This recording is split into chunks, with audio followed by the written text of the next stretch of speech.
Sveiki, pradedame naujo Dievo režimą arba GODMODE sezoną. Aš Richardas Šemskas ir startuosime nuo specialaus epizodo skirto Blon animacijos ir žaidimų festivaliui, kuris vyks rugsėjo 8-11 dienomis Klaipėdoje. Jau daug metų vykstantis festivalis, kur apjungia animaciją, įvairių rūšių VR, showcase, žaidimus, naujosios bangos animaciją, seminarus, paskaitas, workshopus, žodžiu, labai daug visko vyksta. Galite pasiskaityti blon.lt. O bendrai apie šį sezoną, kad bandysime labiau išskirti tas laidas, tos epizodus, kurie susiję su Lietuvos industrija ar su Lietuvos įvykiais, o pokalbius apie žaidimus stengsime leisti reguliariai įprastų grafikų, kas 2 savaitės. Tai pasižiūrėsim, kaip seksis taip išdėlioti. Priminsiu, kad šias laidas rengia Lietuvos žaidimų kūrėjų asociacija, o mūsų veiklą lemia Lietuvos kultūros taryba. Ir dėkui, kad klausote. Ir nieko nelaukiant, keliaukime prie šios laidos temos, pokalbio apie Blon ir specifiškai pirmą kartą jame pristatomas Berlyno žaidimų festivalio Amaze programos. Hello everyone. We are back in new season of GODMODE or Dievo Režimas, and it's very cool to start it with interview and a call to Germany and talk to Artūras and Thorsten S, if I pronounce it correctly. Yes.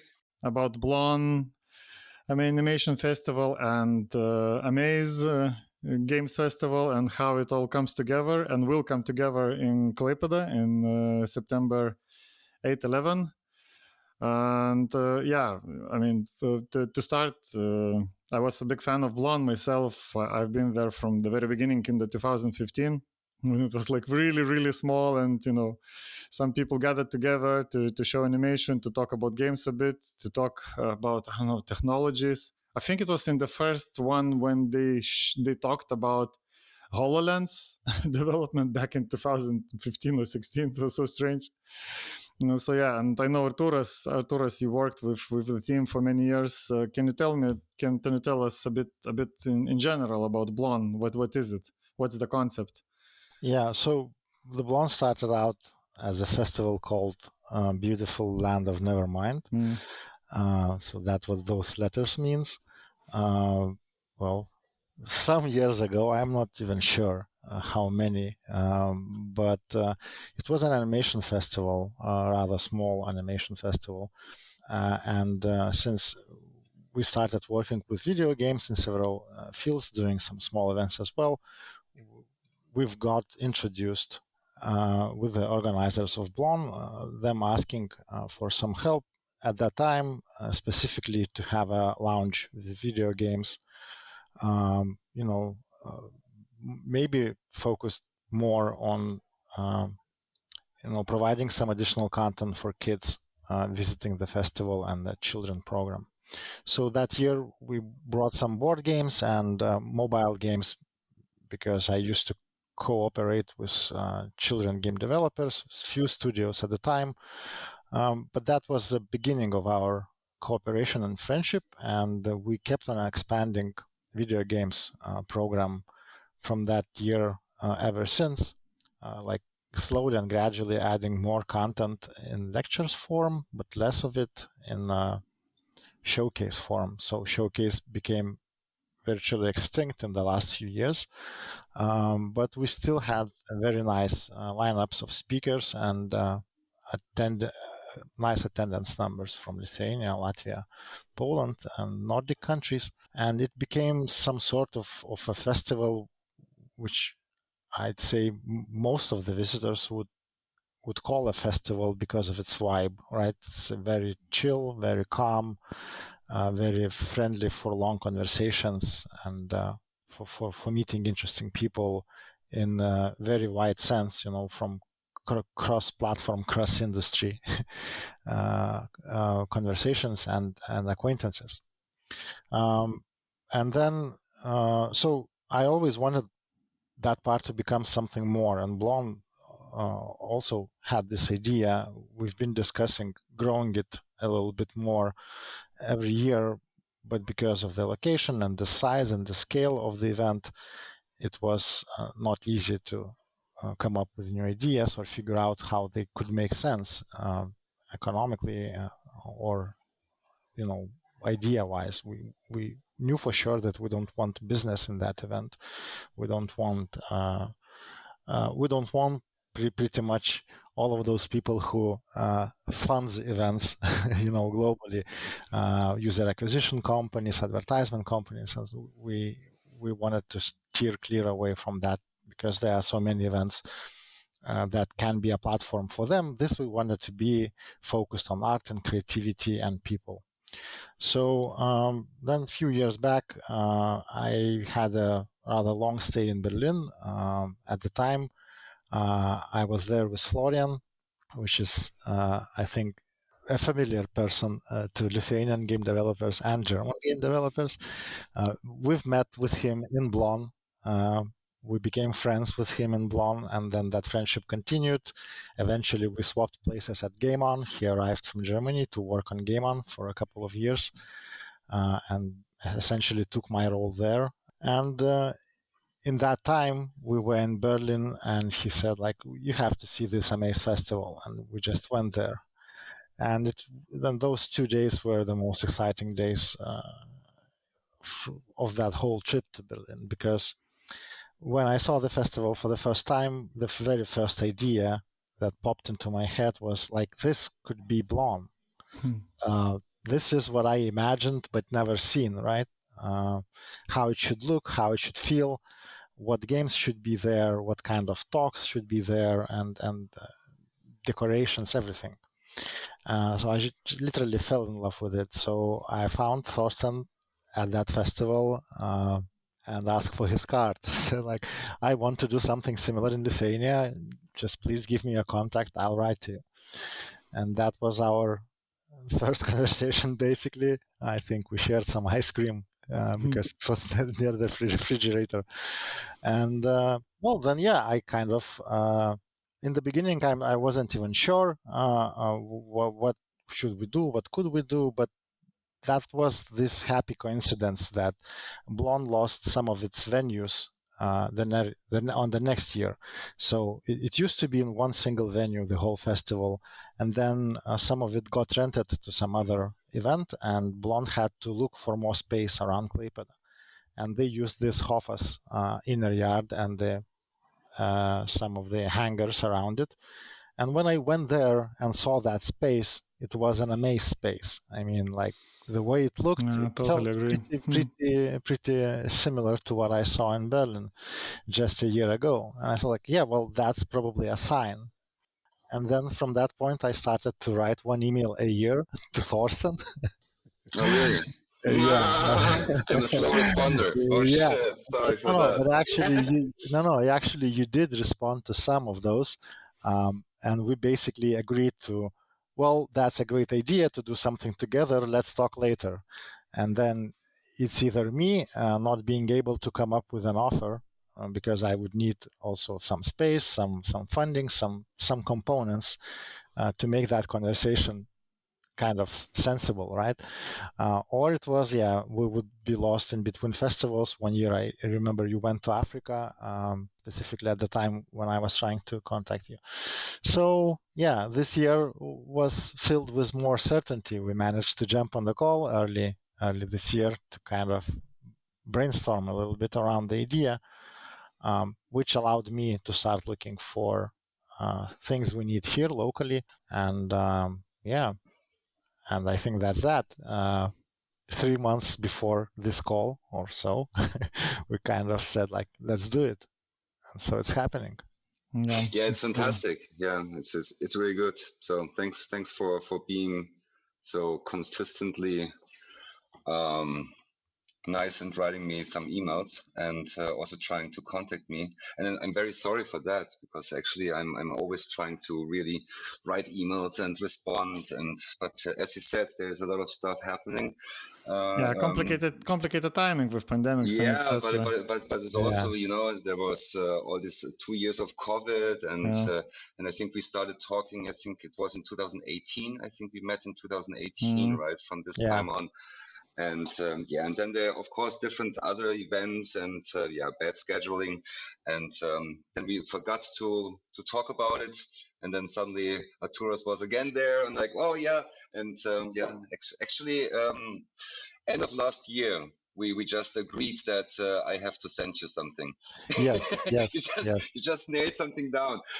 Deadline, you have to send me something. Give me a proposal. So it was very, very nice. Well, yeah, but that happened because I had some sort of let's say faith that if you're going to send me information on budgets and all the stuff, I will be able to nail it down, because I wasn't so sure, let's say 2 years ago, right? Yeah, but I was also totally in the preparation of the Amaze Festival in Berlin. Yeah. Because we also changed the dates. Before it was always in April, then COVID, we moved it to July. We did it just digitally. Then we had another one which was a little bit hybrid in 2021. Then 2022 was digital as well, but 1 day of full festival with people, and there was completely new setting and also new it was also new dates. It was in May. So but I was very, very happy that I actually could send you something right after the festival, because I always said I'm gonna send you something right after the festival, because then I know exactly what I want to show and what we can then present at Blon. And I'm actually super happy that we found together. So, and also I'm really looking forward to all the games from Lithuanian game developers, and one is as well in the Amaze selection, right? So yes, one was there, but to be honest, that was my main drive, basically to have an event somewhat reminiscent of Amaze here in Lithuania, is because I believe that even like we say, creators, they are people with capacity and capability to imagine things, but usually it is like the stories they imagine, but not very often they can imagine themselves doing something.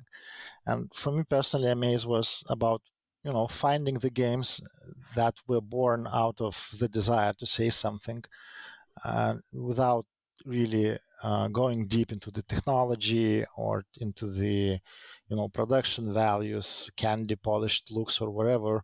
Like there were different games, but there were a lot of games with a message made by a single person in his free time and presented there as a piece of art that can be enjoyed in specifically that setting. And we don't get a lot of such creations here in Lithuania, not in our favorite medium, not in video games. I mean, you could see musicians and free artists doing stuff and attending festivals and presenting their installations and so on and so forth, but not really through playful media. And it was also a development, it was also development for Amaze. So when we started in 2012 with the Amaze Festival, it was year by year, step by step, it was kind of going into this direction of what we call now art house games, or art games. Before it was also just like independent games, indie games, and or experimental games. But it's also not that I'm just always looking for a niche what I want to promote, and then when it's up, I'm gonna look for another niche. But I think it's just like what I see over the whole time I'm doing the festival now. It's just like there's a movement growing. There's a desire of game developers also seeing another angle of how they can actually make games happen, tell stories, new narratives, also using technology in a different, twisted way. And this is something what is for me very, very interesting to see, because they see themselves as artists. They're not seeing themselves especially as a studio or something like what you see in the indie games production right now. So because I mean, it's becoming more and more mainstream to have those kind of games. I like to play those games. I also like AAA games. Really, I mean, I don't have anything against all these games. It's just like there must be someone who is kind of holding and supporting, these people who are doing internationally or even like collaborative work together and just like finding new ideas and coming completely coming out of nothing basically. But I mean, when you ask them, it's a desire to say something, it's desire to tell stories, it's a desire to go this kind of way, this kind of path, because as you said, some of them have already kind of proper jobs. They maybe work in a game studio, but on the side they do some kind of this. They do some art or some art house games and try to go their own path. And this is really something what I like to show at the festival, and which is also very inspiring for bigger companies, for example. So and of course, I mean, especially for institutions, it's very, very interesting to see those kind of works, because they're not really interested in products, they're interested in cultural exchange, in intercultural exchange. And this is something what I think through all the stuff what Amaze was doing over the couple of years, if it's in Africa or even in Ukraine when we mixed up with other festivals, or in Kosovo. So I think we always brought something to the community to think about, that we actually can also open up and be a little bit more open-minded. What is a game? Is a game this what we play constantly and what we see constantly on the marketing board, or is it a game what we can actually not explain at the moment, but when it comes there? I'm also very surprised every year what crazy ideas people are coming up with, and then these are games in the selection. And even when the game is just like 5 minutes, or a game is 2 hours, I mean, there's the 5-minute game has the same strong meaning or interaction what can have a two hours game. Of course, I mean, there's a much more longer production behind by this 2-hour game. But we also have, for the Amaze Award, we have all these different kind of categories where we actually can not mix them completely and say them. Because I mean, you have to make a little bit of, you have to divide them a little bit, of especially of the way of how they're gonna get produced. But usually it's really that we are looking into if it's a good narrative, if it's a kind of a very, very interesting new interaction, or if it's a personal story, or is it cultural relevant, or is it even political or activism in there, and impactful games. So this is something what is very interesting for us. The technology, we don't care. So people can use whatever technology. For us, it's very important, because you mentioned board games. At the Amaze Festival, we are not showing board games. People can bring board games for sure, but we are not exhibiting board games. Can I ask how everything started? What was like the reason behind starting this? You said, well, in 10 years ago. Yeah, we started in 2008, basically. I was a journalist for a games magazine, and was going to we all were. Yeah, but the crazy thing is, I had no clue about games. So so it was and it was at this time I was not playing a lot of games.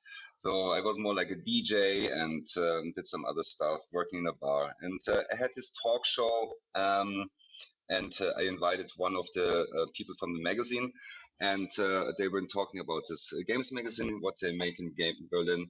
And then after this, they just asked me, if I want to do as well some kind of journalistic work on games. So I went with a camera to some of these places, San Francisco and Leipzig and anywhere else. And so there I just like discovered this whole games industry for the first time. And because I came from all this counterculture and alternative culture, and for me it was like, oh my God. And especially, I mean, back in the days in 2007, I mean, you had all these kind of booth girls, and I mean, kind of very, very strange, it was very weird mainstream. way It was to very promote. mainstream. Yeah, right. It was horrible. And then we just stopped. And this was something what I just opened up like, oh my God, this is actually not what I want to do. But then I discovered the indie game scene. The IGF, I discovered IGF, and that was fantastic. And when I dug deeper, then I found Baby Castle that day, what is also a wonderful. It's my son, it's Fred. So he's also playing a lot of games. Yeah, Minecraft and Fortnite. Yeah. So yeah, with Turn. Too early. Yes, But same here. I think I have to kiss him tonight. Good night. So have a good night. So yeah, so indie games made you a believer. Right. Because it was not a product manager or something like behind. You had complete access to the creator. So, and that was something what was super nice to just like see and have these conversations. And also when we had the interviews, it was not like pushing a product. It was really talking about the game and how they created it and all this kind of research they did. And this was something what was coming more and more for me. Like, yeah, they are artists. They're basically artists, right? I mean, they work themselves into this kind of periods where they want to go and create those games. And in Berlin and in Germany, and I think even in Europe, there was no festival like Indicate or Fantastica. Yeah, I don't think so. At that time, for sure. So 2008, there was nothing. So and at that time, I was working together with Michael Liebe. He's now doing the Games Week Berlin, and so we were just like, maybe we should do something about celebrating the convergence of art and games and other media.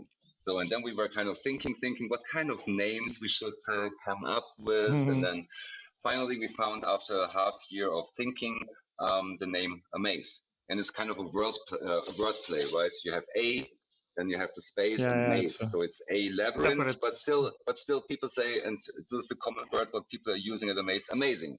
So everything is amazing. So it's a nice wordplay, and it's not get boring. Nobody thinks it's boring.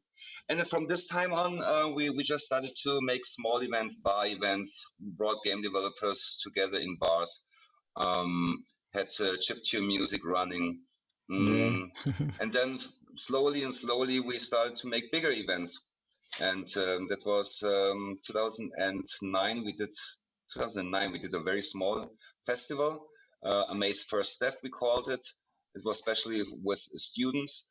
And then in 2010, we went working with the Club Transmediale CTM Festival, which is a wonderful electronic music festival in Berlin. It's always happening the time end of January, beginning of February.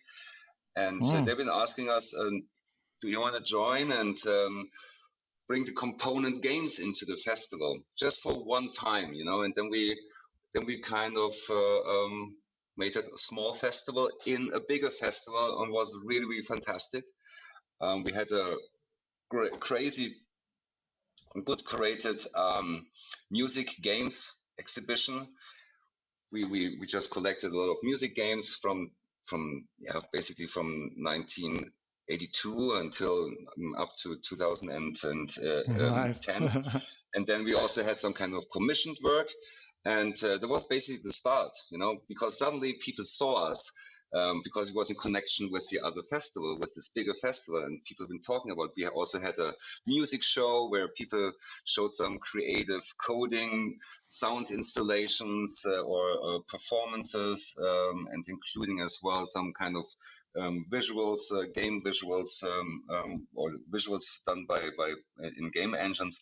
And so it was basically the start of doing more and more of this kind of events. And also it was the start to basically get to Johannesburg, because a DJ from Johannesburg saw the festival and got in contact with us and said, hey, we want to have something in South Africa as well. And I never been to Johannesburg. Even I don't ask who's going to pay for that. So and then he said, I don't know, just like get down. I know some people, so here's some contacts, and I made a portfolio of the festival, what we did with the CTM festival. And then I got in contact with the university and with the Goethe Institute, because before I said working with institutions is fantastic, because first of all, you can travel the world. Also, you can invite people from all of the different places, which is very helpful, because festivals like us maybe don't have so much budget to bring people from everywhere in every corner of the world. So very helpful. And they basically funded the first festival in Johannesburg. And then I've been running this festival until 2017, besides the Berlin festival, what was also an annual festival. And it was actually helping them as well to connect the European and the South African kind of African community. And also they've been working together, and we also brought people from South Africa or from Africa then to the Berlin festival. And it was just like fantastic, all this kind of cultural exchange and knowledge exchange, and seeing as well that whatever in Senegal there are also people who are doing games. Then whatever in Egypt there are people who are doing fantastic games. Then in Kenya there are fantastic people doing games, and all these things bring into the European context is very, very important, especially nowadays, where we also not looking just like for Western content, right? We want to have stories told by other people who are living somewhere we can't imagine, and this is something what we want to see and also want to show at the festival. And so it's basically, yeah, and then with a lot of other pop-ups and things and exhibitions, and now I'm very happy to be with Blon in Lithuania in just a few days. Never been in this country, so can't wait. So can we tell a bit more about the games which we will have in Klaipėdoje? I think that, we can. Yeah, we should talk about it. Come and see. Yeah, of course, come and see. I mean, basically, they're art house games, and they are also winners of the Amaze Awards from 2022, most of them. And I mean, one game is a rejection story, which is basically a female game developer has this dream to become a game developer, and she kind of started to make applications, sending out applications, and so it's a kind of a way how she was also dealing with the rejections, and also how the experience was to actually become or get this dream job. So, and she's also gonna come to that's very cool. So this is very fascinating, because we exchanged several emails with her, because as soon as Thorsten did as an introduction, I really wanted to greet her.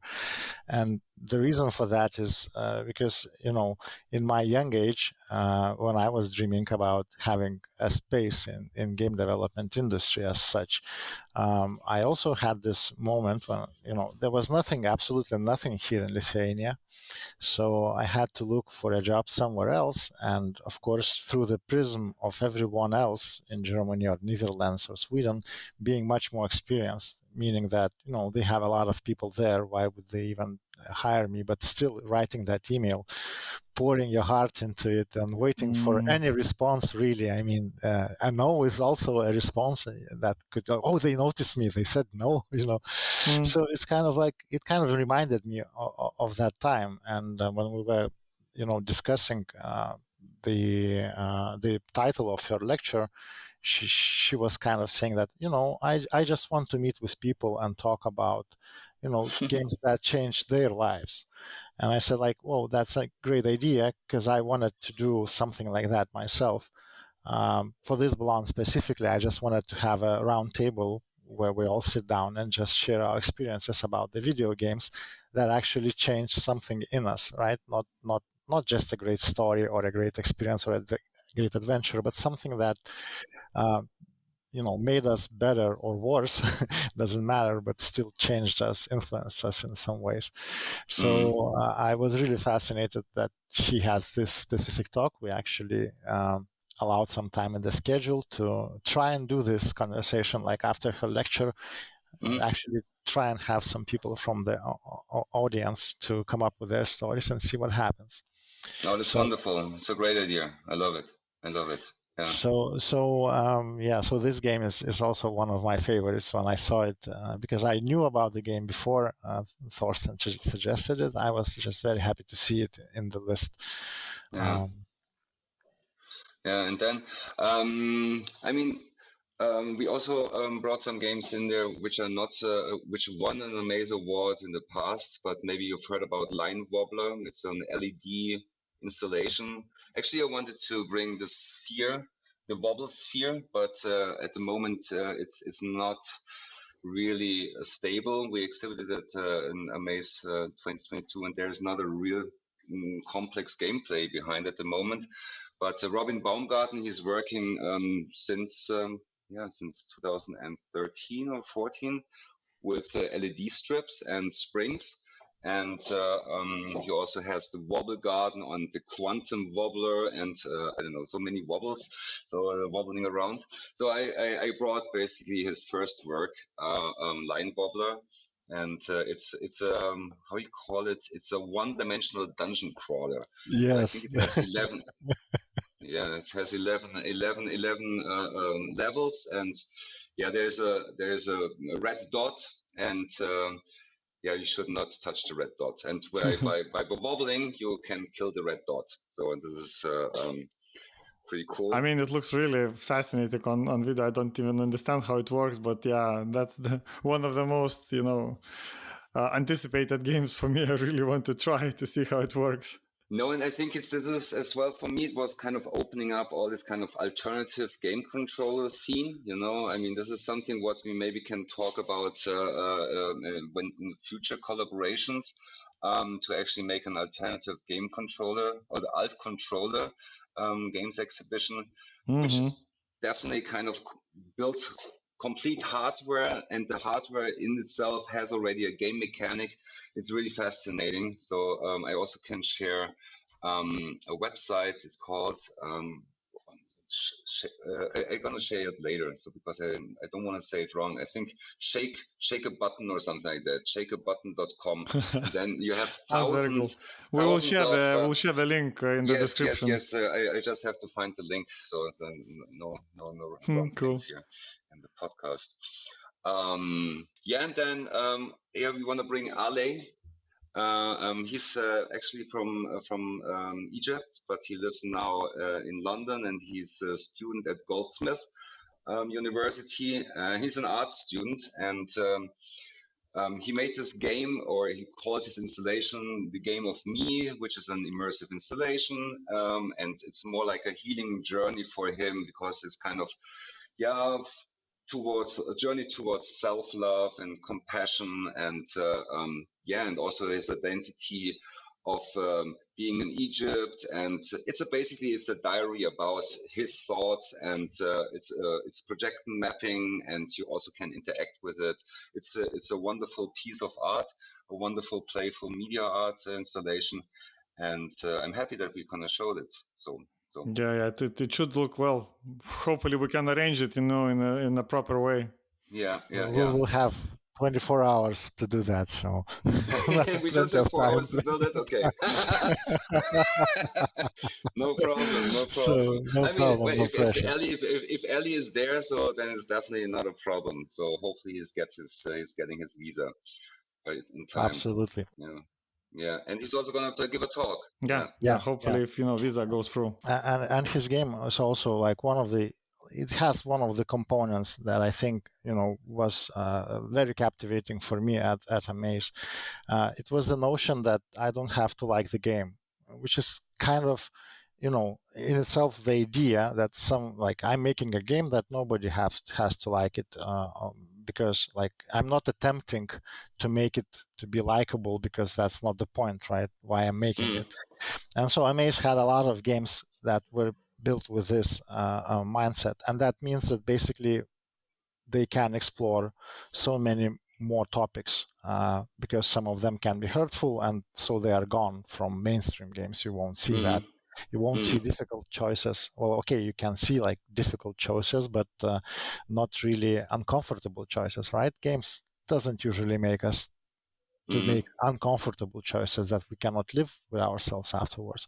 But then I think while we advertise the games as a mainstream medium, we always say like, hey, but the games are the best and the fastest way to develop this empathy, like being able to role play, to be in someone else's place, and through that prism understand his situation in world and things he has to deal with. But then again, yeah, so it is a great tool to learn about empathy, but then we are avoiding all the difficult topics for no reason, really, right?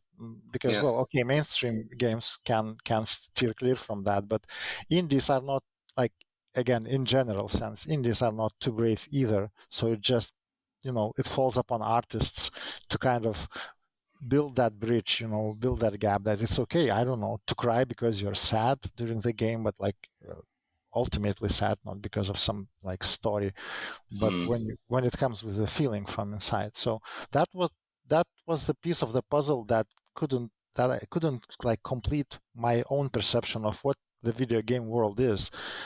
Amaze helped me close that, to have that final piece of the puzzle. And that was, again, like the main driving force to have some of it here, because telling about it is one thing, but I think that it's about being on the spot, playing that game, being surrounded by other people who are maybe interested in your gameplay, or they might be interested in your emotions, becoming a part of that performance, right, as a player.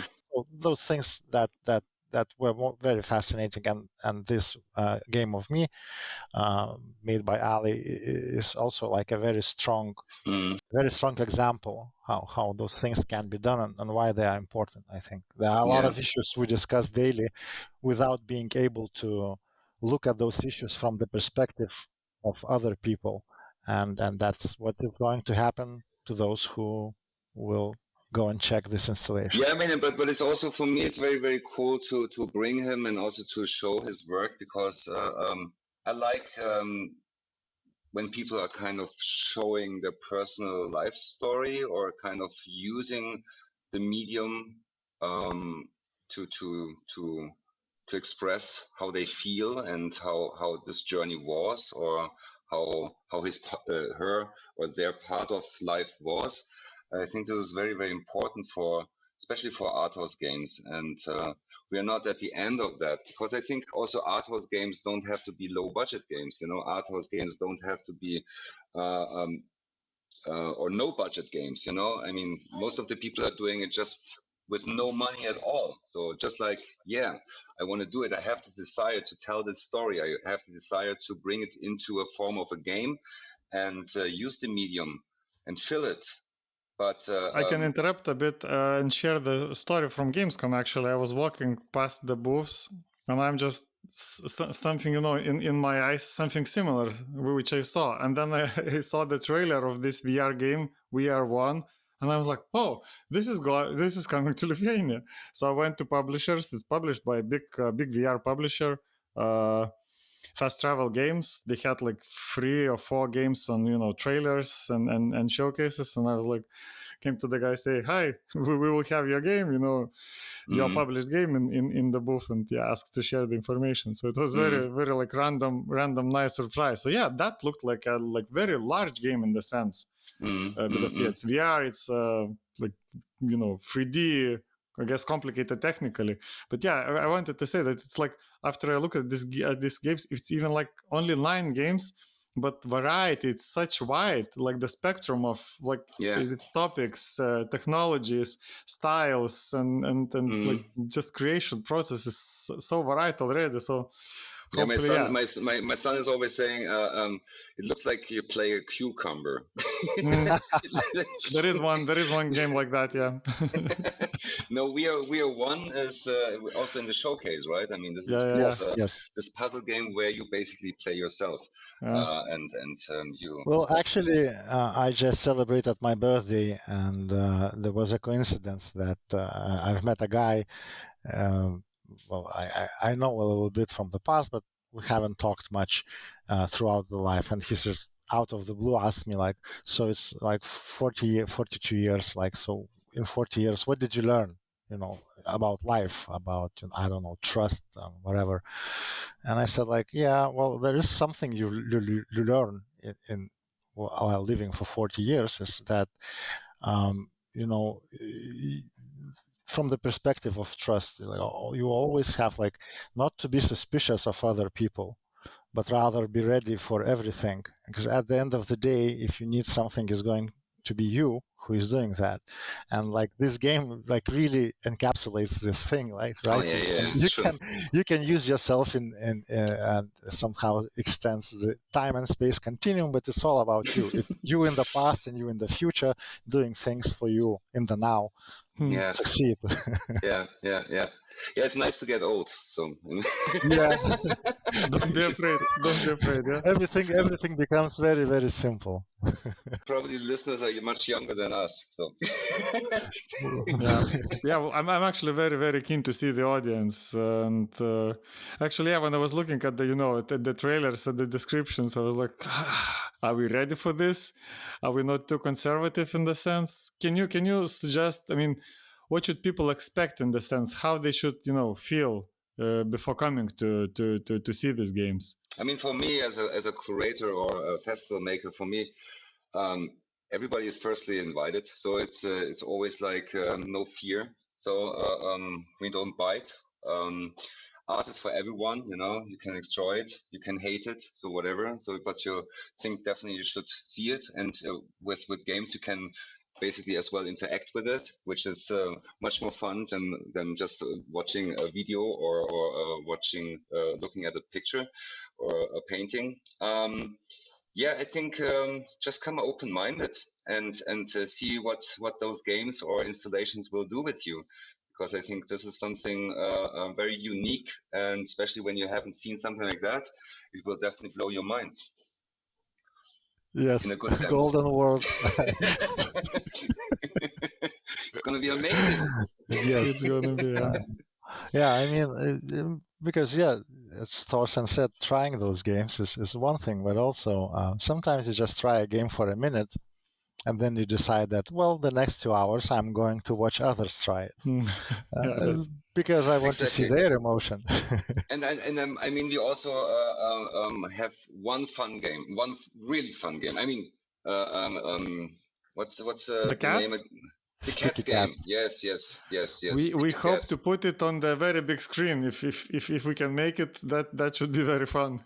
Yeah, or even just like for a short time to bring it really on the big stage or something. It's really a fun game for up to 4 players, and you play a cat, or everybody's playing a cat, and what you basically have to do, you have to get to the fish bowl and get first the fish. This is what you have to do. But you're a sticky cat, and you stick everywhere, so to everything, and it's going to be very chaotic and painful. The funny part with this game is that when I was translating the description for the website, I used the word lipšnus for sticky. I mean, there are probably several words to say sticky in Lithuanian, but I used specifically that word because, like, lipšnus katinas, actually in Lithuanian it sounds like something very comfortable, very warm, very close. Stickiness is very, like, how to say, it's in a very positive and warm way, a nice way. So having like this side to side with the chaos that happens on the screen is hilarious. Yeah, I mean, but there's so many local multiplayer games out there, and since 2013, because our program manager Lorenzo Pia at this time, he's not doing it anymore. Now it's the Ryder Butter who is doing the program for the conference. He was super keen into local multiplayer games, and then we said, okay, I think we need a category then in the awards, and we call it Human Machine Awards, because I mean, humans interacting with humans and with a machine, and this is the category. And we saw so many cool local multiplayer games out there. So, but Sticky Cats is really outstanding. So for me, it's one of the most funny games. So it's so silly, so it's fantastic. It's one of those really rare games where players can hate and love cats at the same time. I mean, And both it has a nice sides. style. It has a nice style and good sound design, and the music is fantastic. Yeah, and it's from South Africa, so it's also something. Wonderful, nice. really. Yes. So yeah, I guess that's a good note to close the conversation a bit. No, it's a good note to make a pause in the conversation, because everyone listening should definitely come and continue that conversation with us. Yeah. Yes. Place. Live. Yes. Exactly. So one more time, Klaipėda. It starts at September 8th. So September 8th, Thursday, it will be like testing day, let's say. We will, try to open the hangar and then see how it works in the process. And then, I guess most people will come on Friday, September 9th. So please try to come as early as possible, because Thorsten will also tell the story about Amaze Festival and everything was happening. And then, Saturday, full Saturday, that's the main day for the event in general. And Sunday closing down. So in total, 4 days of everything. That's great. I can't wait. I really can't wait. Thanks again for the invitation. So we're gonna see each other. I'm going to plug the sponsors right now. Before, of course. But really, but like working on this event, it was the first time in my life, which was so based on trust and faith. I mean, be it Thorsten and our first conversation, or is it Blon when I'm coming to them and plugging the idea. That will cost us a little bit, but everyone trusted, put some faith in it. You, Thorsten, so thank you for that, because without you, that wouldn't be happening, most definitely. Thank you. Then also Blon and Nordcurrent and Skytech. These are companies that, they just decided to sponsor this event as an art event, right?